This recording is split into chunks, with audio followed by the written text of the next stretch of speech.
안녕하세요, 이강호 목사입니다. 이제 5월달부터는 저와 함께 성경 통독을 해보도록 하겠습니다. 이제 역대기 이번 주는 역대상 1장부터 18장까지의 내용인데요. 역대기는 흔히 사무엘서와 열왕기 내용을 불필요하게 반복하는 책으로 오해를 받기도 합니다. 그러나 역대기는 유배기 이후에 이스라엘 양의 중요한 신학적 안목을 제시해주는 소중한 책입니다. 열왕기의 관심은 이 리더십, 왕들에 있었다면 역대기의 관심은 성전입니다. 특히 저자가 솔로몬과 다윗을 긍정적으로 묘사하는 것은 독자들에게 다윗에게 약속하신, 그리고 솔로몬에게 약속하신 언약을 기억하게 하고, 또 현재 하나님께서 얼마나 자신들에게 큰 은혜를 베풀고 계시는지 이것을 보여주고 있는 것입니다. 역대기에 주목할 특징 중 하나는 족보입니다. 지루하게 보일 수 있는 이 족보들은 그냥 기록을 위한 것이 아니라 이스라엘이 열방 가운데서 부름받은 하나님의 택하신 민족임을 알려주는 중요한 메시지를 담고 있는 것입니다.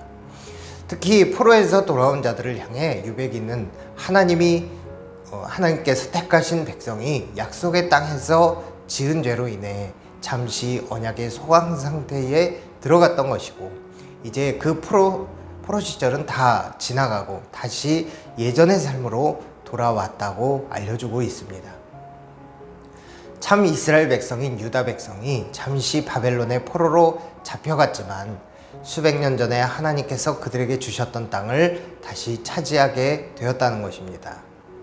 낙담과 패배감으로 돌아왔을 그들에게 역대기 저자는 말합니다. 비록 이스라엘이 수는 적지만 위대하고 풍성한 역사의 후손이며 하나님이 그들의 조상에게 주신 모든 약속은 여전히 유효하고, 다윗 왕조가 누렸던 그 영광은 하나님께서 자신의 약속을 신실히 지켰던 결과이므로 다시 그 언약을 누릴 수 있다고 말하는 것입니다. 동시에 역대기는 권선징악의 주제도 강조하고 있습니다. 하나님은 순종하는 백성들에게는 즉시 복을 주시고 회개하는 자들은 즉시 용서하시지만 회개하지 않는 자들은 오래 참으며 경고하시고 그 후에 심판하십니다.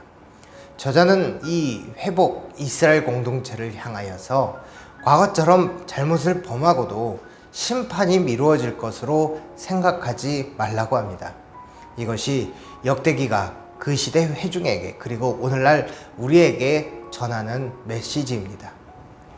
그래서 이제 이번 주 통독 범위를 보면요, 역대상 1장부터 9장까지는 족보입니다. 정말 그 제목처럼 역대급으로 긴 족보지요. 그리고 그 족보는 포로로 끌려갔다 돌아온 이스라엘 백성의 계보를 보여주며 끝이 납니다. 그리고 사울 왕의 죽음을 이야기하며 통일 왕국 시대에서부터 서술을 시작합니다.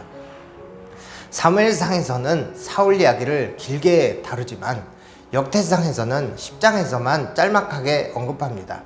사무엘서와는 달리 역대기는 다윗 왕조와 그 후손들에게 주신 언약이 중요하기 때문에 사울의 이야기와 다윗이 어떤 과정을 겪었는지는 언급하지 않습니다. 그리고 이스라엘이 어떻게 새로워지게 되고 그 사람들은 누구이며 성전에 언약궤가 들어오는 장면들이 등장하게 되는 것입니다. 그러니까 역대기는 사무엘서와 열왕기서와는 또 다른 사관을 가지고, 다른 신학적인 관점을 가지고 우리에게 하나님의 뜻을 전하고 있는 것입니다. 하나님께서 다윗 왕조와 솔로몬에게 주셨던 그 언약, 그리고 그 언약이 이스라엘 백성들에게도 전하여져 내려온다는 그 사실을 포로기에서 돌아온 이 백성들에게, 그리고 우리에게도 전달해주고 있는 것입니다.